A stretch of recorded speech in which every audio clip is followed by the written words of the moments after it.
जैन मंदिरात पूजा विधान संपन्न। राजगोंडा पाटील यांचा सत्कार। कोगनोळी येथील ग्रामपंचायत सदस्य राजगोंडा टोपण पाटील यांच्या वतीने आयोजित करण्यात आलेली मोफत समेत शिखरजी यात्रा यशस्वीरित्या पूर्ण झाल्यानंतर कोगनोळी येथील आदिनाथ दिगंबर जैन मंदिरात विविध धार्मिक कार्यक्रम उत्साहात संपन्न झाले।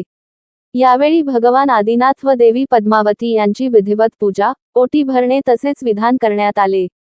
यानंतर ग्रामदैवत अंबिका देवीचीही भक्तिभावाने पूजा व ओटी भरण्याचा कार्यक्रम पार पडला। धार्मिक वातावरणात भाविकांनी मोठ्या संख्येने सहभाग घेतला। मोफत समेत शिखरजी यात्रेचे यशस्वी आयोजन केल्याबद्दल ग्रामपंचायत सदस्य राजगोंडा टोपण पाटील व सुरेखा पाटील यांचा माजी मंत्री वीरकुमार पाटील यांच्या हस्ते सत्कार करण्यात आला।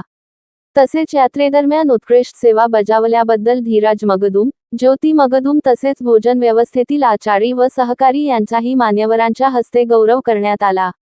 यावेळी माजी जिल्हा पंचायत उपाध्यक्ष पंकज पाटील, सैनिक शाळेचे सचिव कुमार पाटील, पोपट कोथळीकर, राहुल मगदूम, अक्षय वंडरे, इंद्रजित पाटील, महावीर पाटील, नरसू पाटील, संजय दूम, अमोल पोवाडे, अभिजित पाटील, बाहुबली पाटील यांच्यासह अनेक भाविक व ग्रामस्थ उपस्थित होते।